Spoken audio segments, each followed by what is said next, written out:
The test will be based on, it may be like 45 or 45 minutes or 1 hour test. Test afternoon में होगा, group पे link वगैरह post कर दी जाएगी, किस पर कौन से पोर्टल पर है। केमिस्ट्री के up to whatever will teach will study till today, आज के लेक्चर तक जहां तक कवर होगा वहां तक उसमें आएगा। ठीक है, प्रॉब्लम होगी ना, एटॉमिक स्ट्रक्चर ओनली, जितना मैंने पढ़ाया है एटॉमिक स्ट्रक्चर में आज तक, जो आज पढ़ाऊंगा वो भी रहेगा। 18-20 क्वेश्चंस कुछ हो सकते हैं।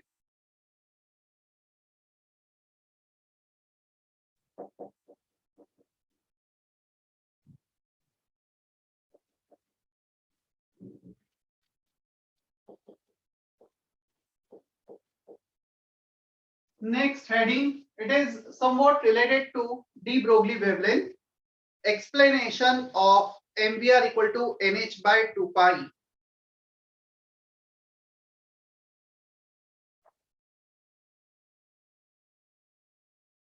MVR equal to NH by 2 pi.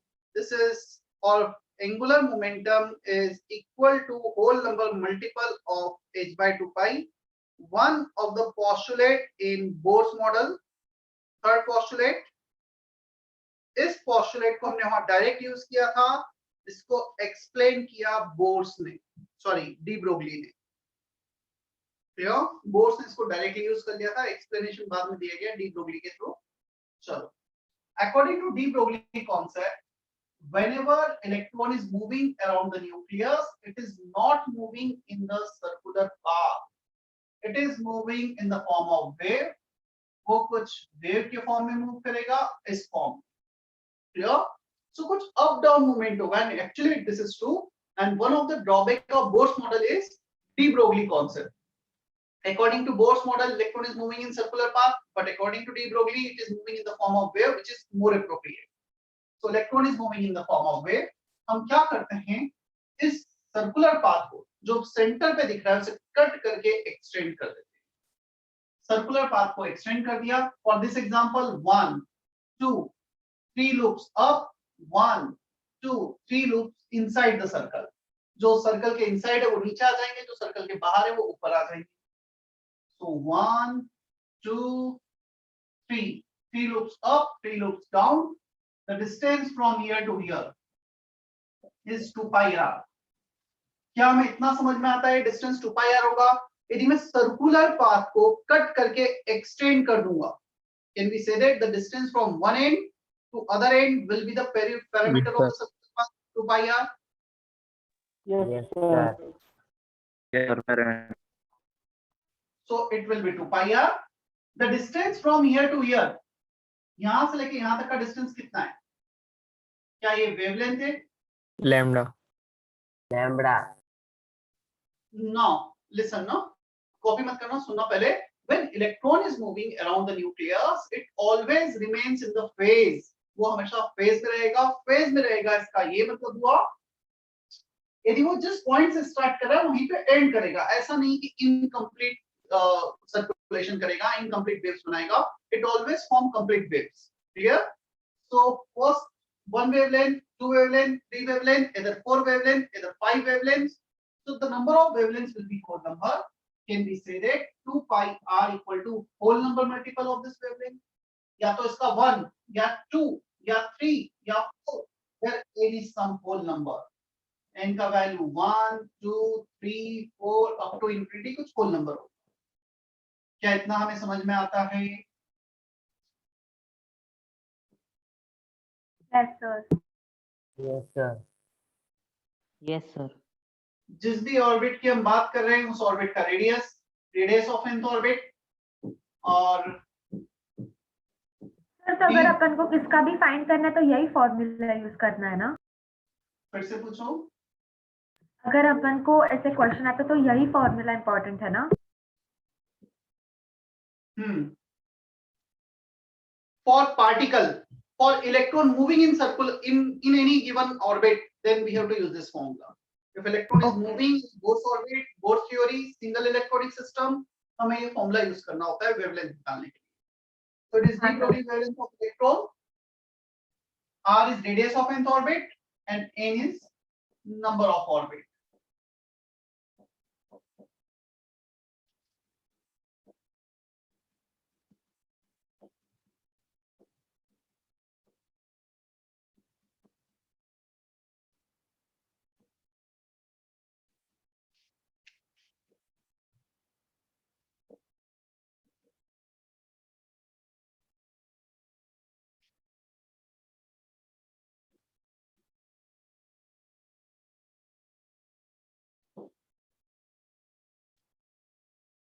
अब क्वेश्चन आता है सर एन आपने बोला था होल नंबर है, बट ये नंबर ऑफ ऑर्बिट कहाँ से आ गया, ये हमें कैसे पता चला? मुझे बताओ सबसे मिनिमम पॉसिबल ऑर्बिट कहाँ होगा? रुक जाओ, कॉपी मत करो। सबसे मिनिमम पॉसिबल ऑर्बिट कौन सा होगा? फर्स्ट होगा क्या?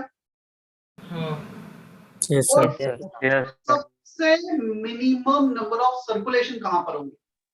क्या हम बोल सकते हैं सबसे मिनिमम सर्कुलेशन सिर्फ एक ही सर्कुलेशन होगा? सेकंड पॉसिबिलिटी दो सर्कुलेशन, तीन circulation. So minimum possible orbit is one, which is minimum possible parameter. It will have minimum number of wavelengths. Here, so minimum wavelength whole number तो होना ही है, minimum wavelength one. So first orbit में one wavelength, second orbit में two wavelengths complete, third orbit में three complete oscillation.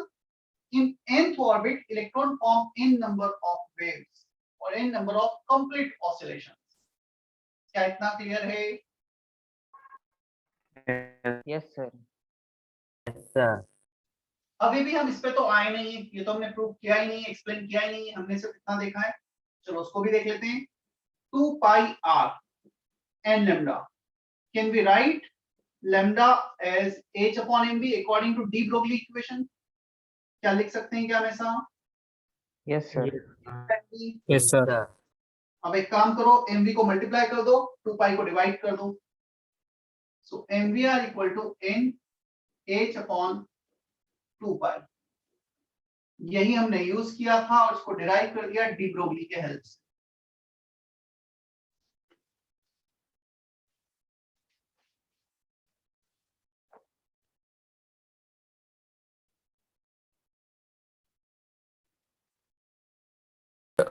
Sir module में एक question था जिसमें हमें प्रोपोर्शनैलिटी यूज करके सॉल्व करना था, तो उसमें वेलोसिटी और रेडियस का तो प्रोपोर्शनल समझ गया, पर एंगुलर मोमेंटम में हमने एन क्यों लेंगे?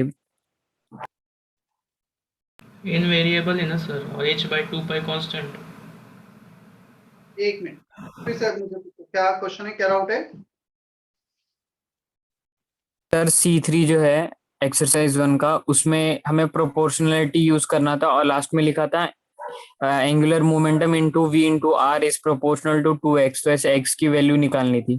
तो उसमें r और v का तो निकल गया n और z के अपॉन में, पर फिर जो हमारा एंगुलर मोमेंटम था l, उसका हम कैसे?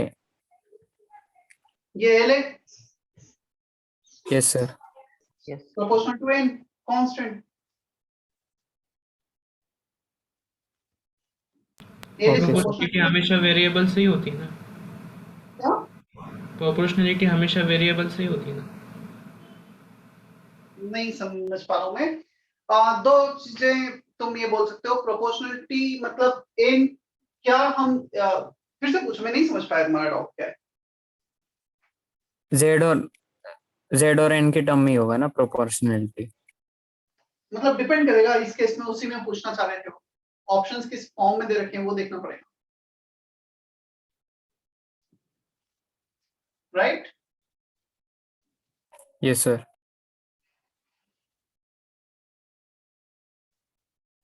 So this was the one of the drawback of Bohr's model. उसने बोर्स ने सजेस्ट किया electron is moving in circular path, de Broglie ने सजेस्ट किया electron is moving in circular path, electron is moving around the nucleus but not in the circular path, in the form of wave, कुछ wave के form में move करता है।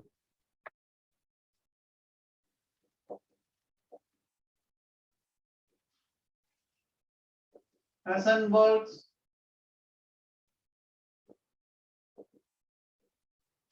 uncertainty principle.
Heisenberg uncertainty principle.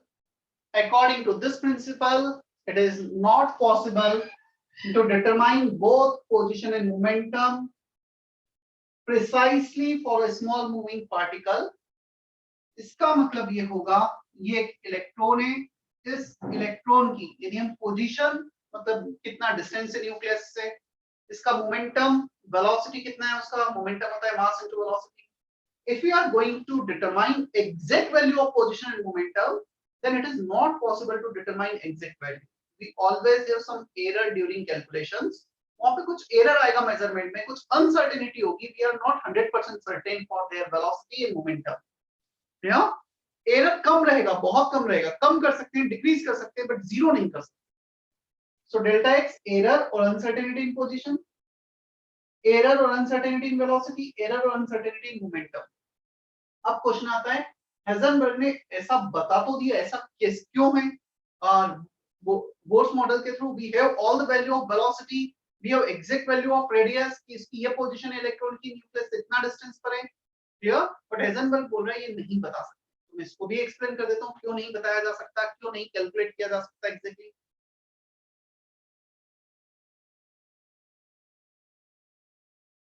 Copy कर लिया है क्या सभी ने? Yes, sir. Sir, 1 minute. Sir, 1 minute.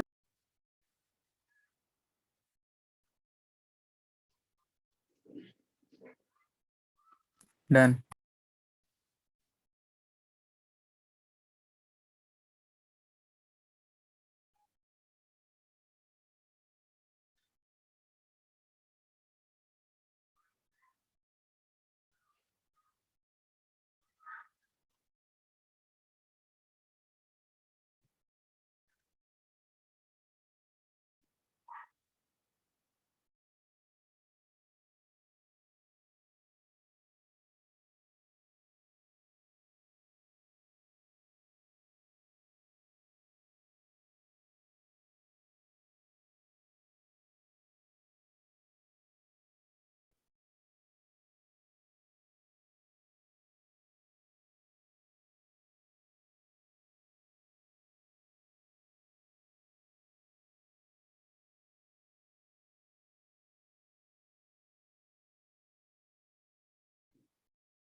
चलो पहले तो मैं एक्सप्लेन करता हूँ कि कैसे आया है. वो एक्सप्लेनेशन ठीक है, मतलब एक थोड़ा सा समझना है, don't need to write anything, वो उतना मैटर नहीं करता है. इलेक्ट्रॉन एक बहुत छोटा पार्टिकल है, clear. Electron we can not see them by our eyes और with the help of any microscope या किसी दूसरे इलेक्ट्रोस्कोप, हम उसे देख नहीं सकते. तो अब क्या करेंगे, हम इस पे कुछ रेडिएशंस फॉल, कुछ photons फॉल करते हैं, and the reflected photon will give its position and its velocity. जब वो photon उससे strike होके reflect होगा, so reflected one will give idea about the position, momentum, velocity of that electron. वो कैसे मिलेगा सर हमें आइडिया उससे? मैं एक एग्जांपल लेता हूँ. मेरे सामने एक वॉल है, ठीक. मेरे सामने एक दीवार है, मुझे नहीं पता कि वो दीवार कितने डिस्टेंस पर है मुझसे. मैं एक क्रिकेट बॉल लेता हूँ या एक ऐसी बॉल लेता हूँ जो इजीली बाउंस हो जाए, उसे मैं 10 मीटर पर सेकंड से थ्रो करता हूँ, and that ball come back to me after 2 seconds, और उसका जो स्पीड था बॉल का वो था 5 मीटर पर सेकंड. ठीक. तो वो बॉल का डिस्टेंस, वो दीवार का डिस्टेंस मुझसे कितने दूर होगी बॉल, यदि वो 5 मीटर पर सेकंड से ट्रेवल कर रहा है और 2 सेकंड में वापस मेरे पास आ रहा है. तो 1 सेकंड जाने में, दूसरा सेकंड आने में स्पीड है 5 मीटर पर सेकंड, तो 5 metre 2.5. distance from me, what is the distance of that wall from me? 5 meter. 5 meter. तो मैंने कुछ थ्रो किया और मैंने उसके डिस्टेंस, उसकी पोजीशन पता कर ली कि उनसे कहां पर डिस्प्लेसमेंट आएगा ना सर वो. तो हाँ, मतलब एक ही बात है डिस्टेंस डिस्प्लेसमेंट. मतलब यहाँ पर केमिस्ट्री में वेक्टर कुछ नहीं है ना, मास वेट एक है, डिस्टेंस डिस्प्लेसमेंट एक है, वेलोसिटी स्पीड एक है, तो कंफ्यूजन होता ही नहीं. हम मैग्नीट्यूड की बात कर रहे होते हैं. सो हमें जो रिफ्लेक्टेड फोटोन है, इस ये बताएगा इसकी पोजीशन क्या है. अब क्वेश्चन होता है इसकी वेलोसिटी कैसे पता लगेगी रिफ्लेक्टेड फोटोन से, उसका भी मैं एक एग्जांपल लेता हूँ. एक बस मूव कर रही है मेरे सामने, क्लियर? एक बस खड़ी है सबसे पहले तो स्टैंडिंग है विदाउट वेलोसिटी, मैं उस पर बॉल थ्रो करता हूँ 90 डिग्री पे, वो मेरे तक वापस आ जाएगी। अब एक बस ट्रेवल कर रही है, मूव कर रही है, मैं उस पे बॉल थ्रो करता हूँ, क्या लगता है वो उससे स्ट्राइक होने के बाद एग्जैक्टली मेरे पास आएगा या वो थोड़े से एंगल पे चले जाएगा? आगे बढ़ेगा था। आगे बढ़ जाएगी, क्योंकि वो उस बस के कांटेक्ट में है जिसकी कुछ वेलोसिटी थी, तो इसके कारण उसका कुछ एंगल हो गया है मूवमेंट का, उसने भी कुछ उस डायरेक्शन में वेलोसिटी गेन की। सो ये जो फोटोन है, reflected photon in the similar manner it will be affected by the velocity of this electron. तो हमें फोटॉन्स फॉल किया, फोटॉन्स जो रिफ्लेक्ट हुआ, उससे इलेक्ट्रॉन की पोजीशन और मोमेंटम का पता किया।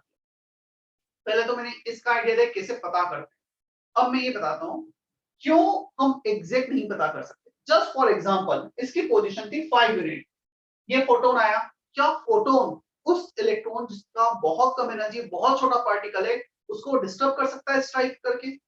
फोटोन यदि उससे स्ट्राइक हुआ तो डेफिनेटली इलेक्ट्रॉन की जो ओरिजिनल पोजीशन होगी, उसका जो ओरिजिनल वेलोसिटी होगी वो डिस्टर्ब हो जाएगी। क्रिकेट बॉल को जब मैं बस की तरफ थ्रो कर रहा हूं, बस बहुत बड़ी क्रिकेट बॉल से, तुम इमेजिन करो मैं क्रिकेट बॉल के जगह 100 केजी का स्टोन बस की तरफ थ्रो करता, क्या बस का मूवमेंट डिस्टर्ब हो जाता क्या मेरे 100 केजी स्टोन से? Yes sir.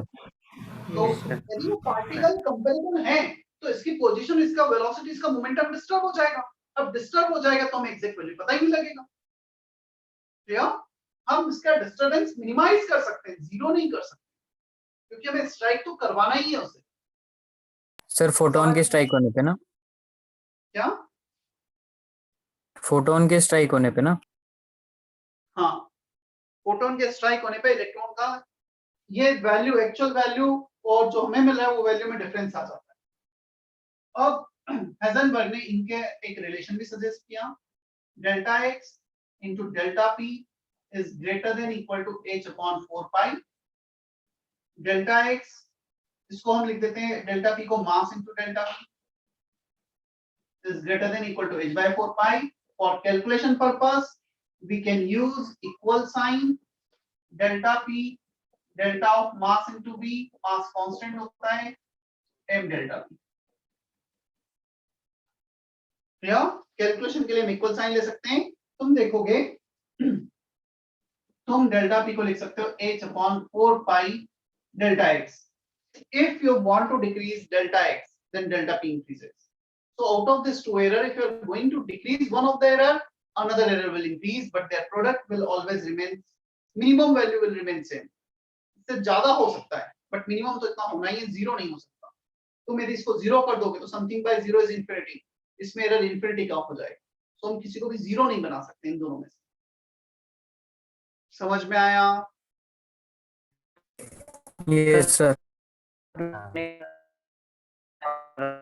निकलने का मूवमेंट आवाज ब्रेक हो रही है शिवानंद।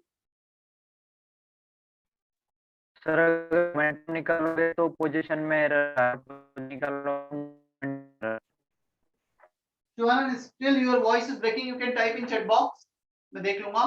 ईशान तुमने भेजा है, sir I just message you the doubt, क्या कहां पे मैसेज किया ईशान?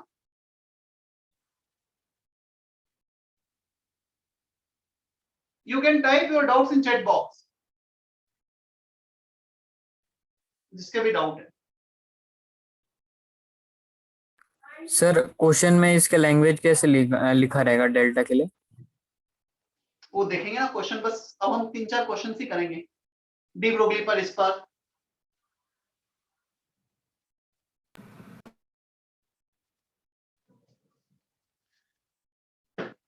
चलो इतना क्लियर है, कुछ क्वेश्चंस करके देखें। Questions okay, booklet exercise 1 part 2, exercise 1 part 2।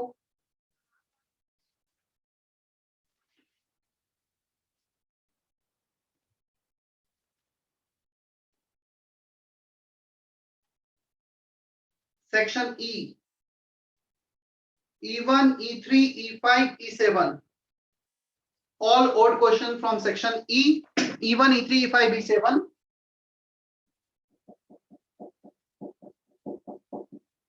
Exercise 1 part 2, de Broglie wavelength and Heisenberg uncertainty principle. Sir homework अभी करना है, होमवर्क नहीं है, अभी करना है, डिस्कस करेंगे अभी.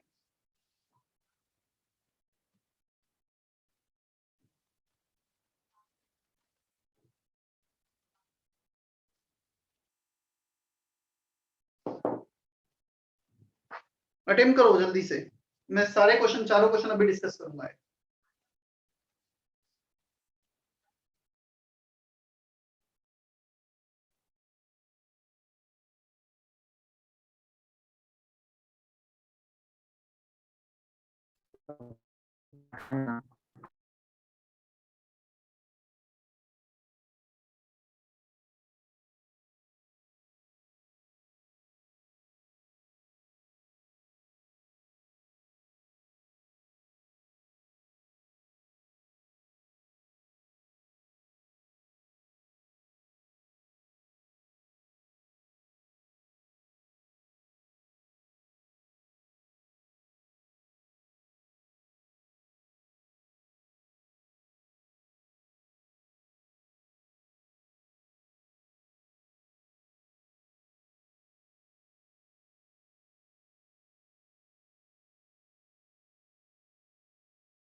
हो गया सर.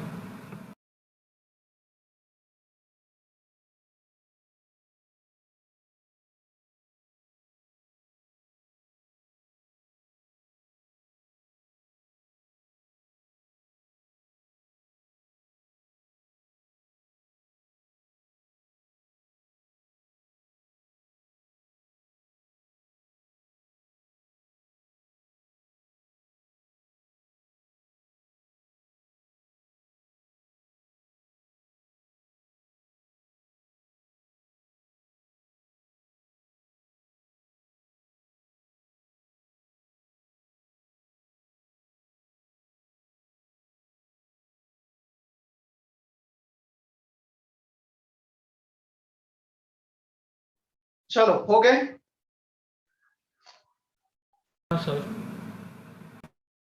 कौन सा क्वेश्चन डाउट है? Which question need to be discussed? out of E1, E3, E5, E7? उन सभी नहीं। जिसका डाउट है वो अनम्यूट करके बता सकता है, चैट बॉक्स में टाइप कर सकता है।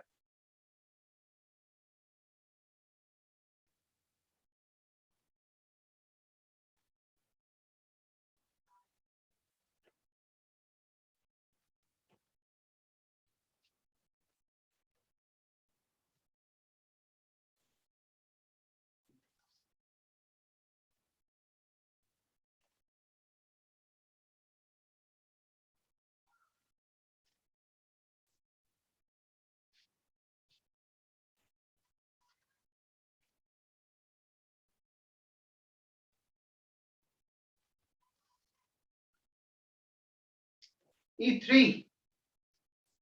In hydrogen atom, if x is the radius of the first Bohr orbit, de Broglie wavelength of an electron in third orbit.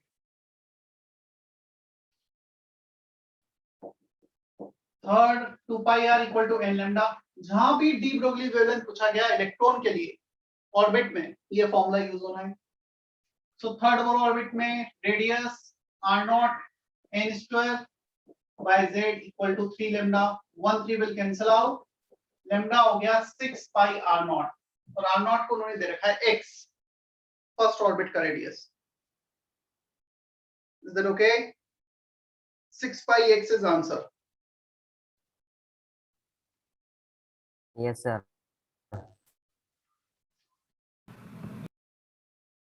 क्या E5 E7 अटेम्प्ट कर लिया है? बताना है कोई क्वेश्चन उसमें से।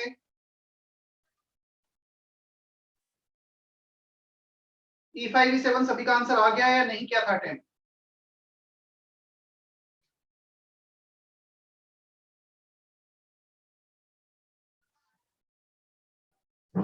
आयुष, अदिति, अथर्व, हुआ था नहीं हुआ था E5 E7?